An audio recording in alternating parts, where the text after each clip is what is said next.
Hey everybody, it's Carla Webb, Christian life coach, and I am here with Stacey Godbold. Yay, round of applause for Stacey Godbold. Thank you. Of Project Reveal and many other hats, but that's how I met you. Mm-hmm. I met Stacey through Project Reveal several years ago now. We're probably looking at what, five or so years ago. Yeah.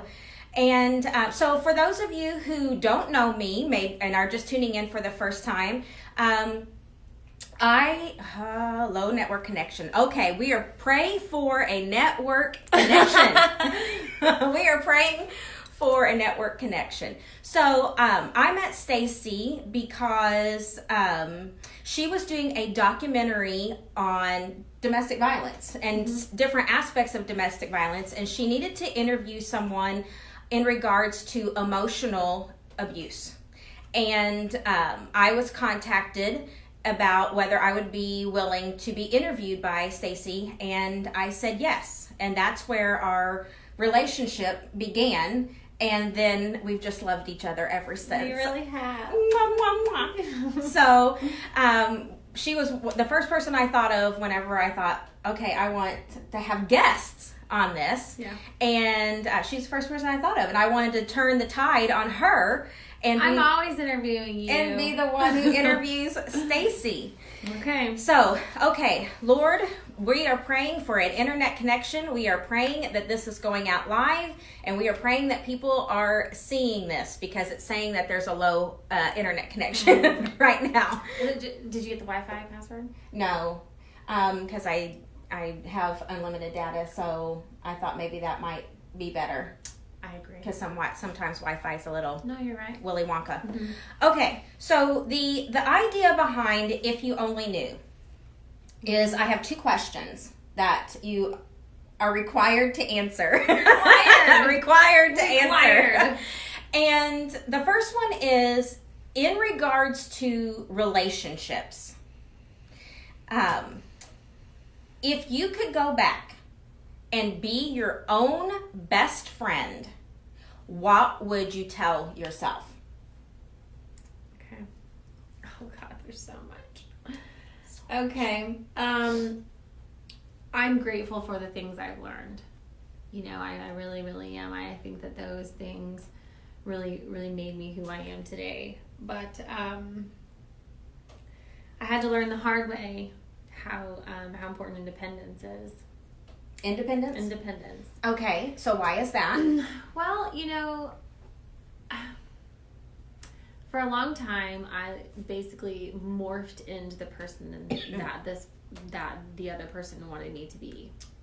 Yes. And it was like, if you liked baseball, then I liked baseball. And if you liked, you know, classic rock, then I liked classic rock. Excuse I me. never, do you have water? Oh, Lord. There you go. All right, the devil's fighting us right now. We're gonna win. Mm-mm. We are gonna win. Not today, Satan. Ain't happening.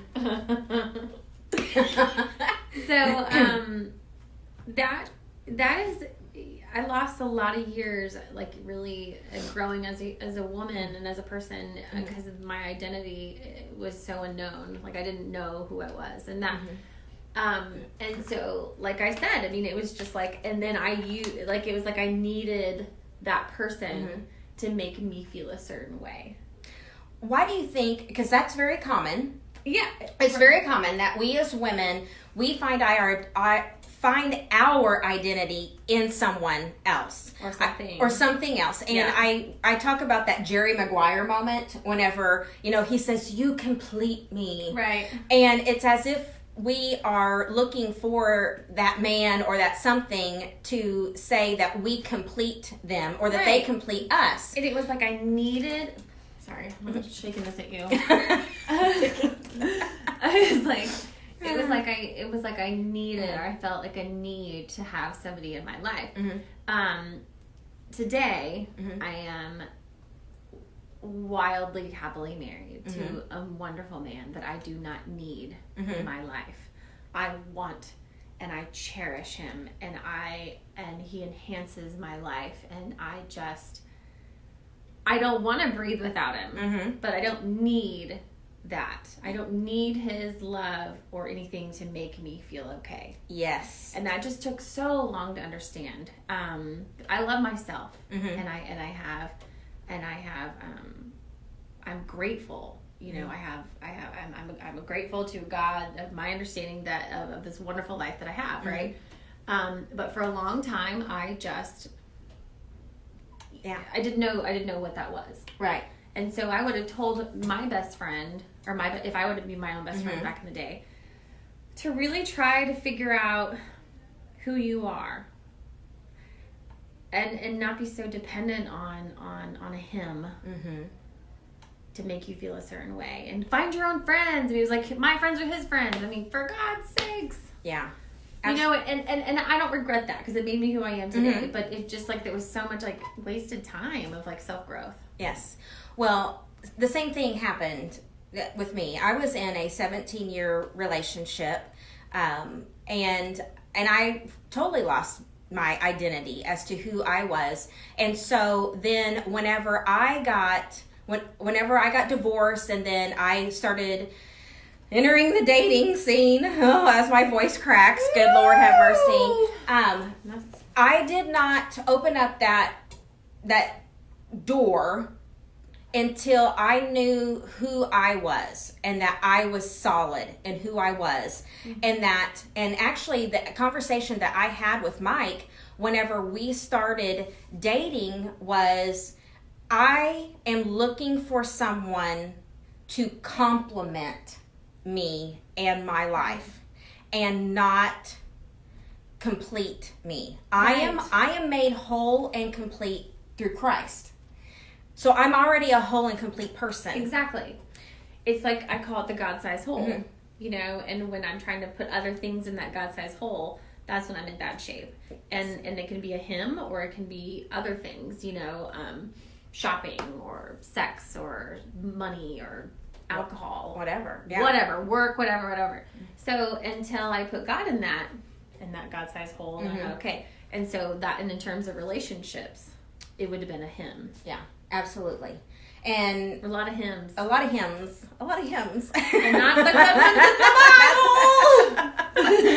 Bible. So so if you could go back, you would, go back and be your own best friend. You would say, be an independent woman. Find your own friends. What do you even like? Yeah. Who are you? What do you like? And anybody that gets brought into your life is just a compliment to that.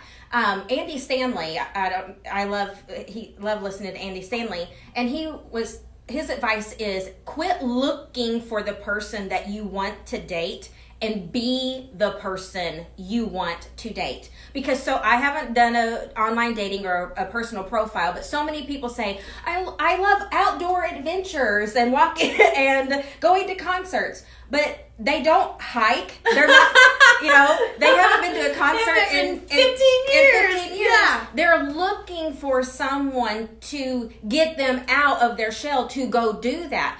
You be that person. Right. And then you're going to attract, like the things that you like. And then you're going to attract someone that complements that and and enjoys those things with you, instead of trying to adapt, or you find someone and they don't like those things, and then you try to make them into the person that you want them to be. Yeah, and that never works. For me, it was whatever they liked, I liked. Yeah. Exactly. And unfortunately, I did that. I have a wonderful husband, but he told me not long ago, he's like, you lied to me. You don't like watching sports on TV. And I was like, I don't, and I'm sorry. I don't. Okay, what's the second question? Okay, so the second question is, and I'll tell you where this came from. Okay. So the second question is, what is a truth that God has revealed to you about yourself? All right, so where this comes from is this. So I was in this abusive relationship for 17 years. And I was not myself. And so as if it weren't bad enough that my life was completely falling apart and I was going through this horrendous divorce, then on top of that, I made horrific decisions in my brokenness. And I had an affair. And at the time, I was the worship minister I was a worship minister on staff at a church, and I had an affair, and it was brought to light, and I lost my job as a worship minister, and I have never been one since. And so take all the brokenness and then take a sledgehammer and smash that into tiny pieces, a million little tiny teeny tiny pieces. Yes. Teeny tiny pieces. And I was just devastated. I was devastated at who I had become. And I was like, I don't even recognize myself. And I was reading John 4 and John 4:10 in particular, where Jesus is talking to the woman at the well. Mm-hmm. And I've heard the story probably hundreds of times because I grew up in church. But it was as if I had heard it for the first time. Yeah, because you were receiving it. Yes. You were actually receiving that, yeah. And so the woman at the well had been married 5 times. And God hates divorce. That's all, we can't that. God hates. Come on now. So I'm living in this guilt of like, God hates divorce and I'm divorced. God hates adulterers. I'm an adulterer. And so he says to her, she's been married 5 times, and the man she is living with at that time is not her husband. So she's living in sin now. And Jesus says to her, if you only knew who I am and the gift that God has for you, you would ask me for a drink of living water, and you would never